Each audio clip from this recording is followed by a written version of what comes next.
Definitely আমি আমি বললাম তো, আমার এই নারী ফুটবল নিয়ে, আমার যদি ওভারঅল স্পোর্টস বলেন, আমার নারী ফুটবল নিয়ে আমি বেশি ফ্যাসিনেটেড। আমার কাছে মনে হচ্ছে এই একটা সেক্টর আছে যেখানে আসলে অনেক দূরে এগিয়ে যাওয়ার একটা সুযোগ আছে। এই সুযোগটা কিন্তু বারবার আসবে না। প্লেয়ারগুলো যে কোনো সময় হারিয়ে যেতে পারে, বা তাদের মানে একটা থাকে না, একটা ফোকাস পয়েন্ট নষ্ট হয়ে যেতে পারে, কিন্তু এগুলাকে টেক কেয়ার করতে হবে বাফুকে, যাতে কোনো প্লেয়ারের ফোকাস পয়েন্ট নষ্ট না হয়। তাদের কোনো সমস্যা আছে কিনা, তাদের পরিবারের কোনো ত্রুটি আছে কিনা, থাকে না অনেক সময় পরিবারের সমস্যার কারণে তার ব্যাক অফ দ্য মাইন্ডে মানসিক দুশ্চিন্তা থাকে, তার যেটা তার খেলায় প্রভাব পড়তে পারে। সেক্ষেত্রে মূল কাজ খেলা, সেক্ষেত্রে বাফুফের কিন্তু এটাও কনসিডার করতে হবে কোনো একটা, কারণ এরা বেশিরভাগই হচ্ছে একটা রুট লেভেল থেকে উঠে আসছেন।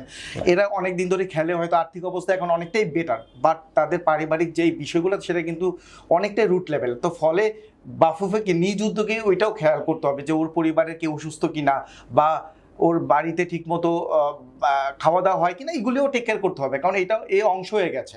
কারণ আপনি যখন একটা প্লেয়ারদের মানসিক সুস্থতা দিবেন, এই প্লেয়ারদের তারা কিন্তু ফুল হৃদয়ে খেলবে, মানে মানে পূর্ণ হৃদয় দিয়ে খেলতে পারবে। তো এই ফোকাস পয়েন্ট তো আপনাকে তৈরি করতে হবে। এবং আমি কিরণ আপাকেও ধন্যবাদ দিব, তিনি আগের বোর্ডেও ছিলেন বাফুফে, উনি নারী উইংয়ের চেয়ারম্যান, তিনি অনেক কাজ করে, তাকে নিয়ে সমালোচনা থাকতে পারে, বাট নারী ফুটবল নিয়ে কিন্তু 10-15 বছর ধরে নারী ফুটবল নিয়ে কিন্তু যথেষ্ট কাজ হয়েছে।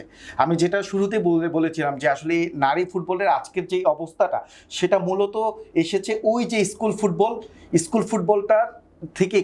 আপনি হয়তো জেনে থাকবেন কলসিন্দুরের স্কুলের প্রায় 15-16 জন মেয়ে ওই স্কুলের নিয়মিত ফুটবল খেলে, ওই স্কুলের অন্তত 8-9টা প্লেয়ার কিন্তু ন্যাশনাল টিমে খেলে। এখন হয়তো 4-5 জন আছে, কিন্তু ওই স্কুলের কিন্তু নিয়মিত পাইপলাইনে ওই স্কুলের প্লেয়ারগুলো কিন্তু বাংলাদেশ ন্যাশনাল টিমের পাইপলাইনে প্লেয়ার।